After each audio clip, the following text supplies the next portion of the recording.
Finally, the biggest news of the day, one of the biggest stories of the offseason, the Bobby Witt extension with the Kansas City Royals. It's 11 years with a club option of 3 years that could make the deal grow to 14 years, $377.7 million. There are opt-outs as well after years 7, 8, 9, and 10. This is a monster deal for a low-revenue franchise. Kind of shows that other teams can do this too if they have the ownership commitment. And he comes at a very interesting time for the Royals for two reasons. One, this is a team that is trying to get a new stadium built with public financing. Signing Bobby Witt long term is a clear commitment of the team to this particular player, who is their best player, one of the top young players in the game. And it shows a commitment going forward that the owner, John Sherman, is going to invest in the franchise. So with the vote coming up, obviously a great move for the Royals to do this now. It times out really well. A couple of other things too. The Royals are a team with only one Hall of Famer, George Brett. And I've spoken with club officials in recent weeks about the idea that they might not have another Hall of Famer if they trade Bobby Witt. If he rejects an extension, they trade him. If all that had happened, then who are they looking at? Maybe Sal Perez, borderline candidate at best, but who knows if there'll be another one anytime soon for the Royals. So they felt that locking up Witt for that reason as well was really important.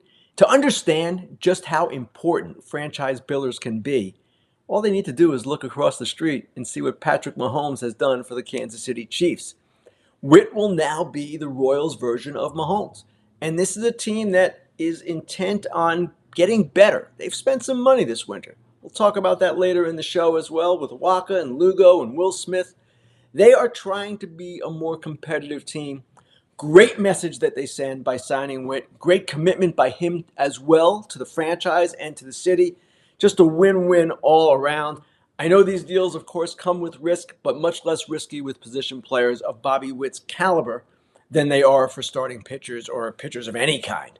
So good news for Kansas City, good news for Bobby Witt, and good news for the Royals.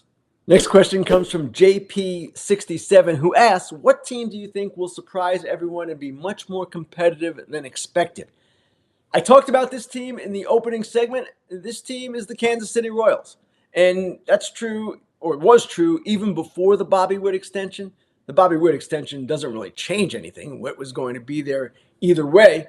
But the signings of Michael Waka and Seth Lugo and Will Smith and Hunter Renfroe, all the things that they've done this offseason have pointed toward a more competitive team going forward.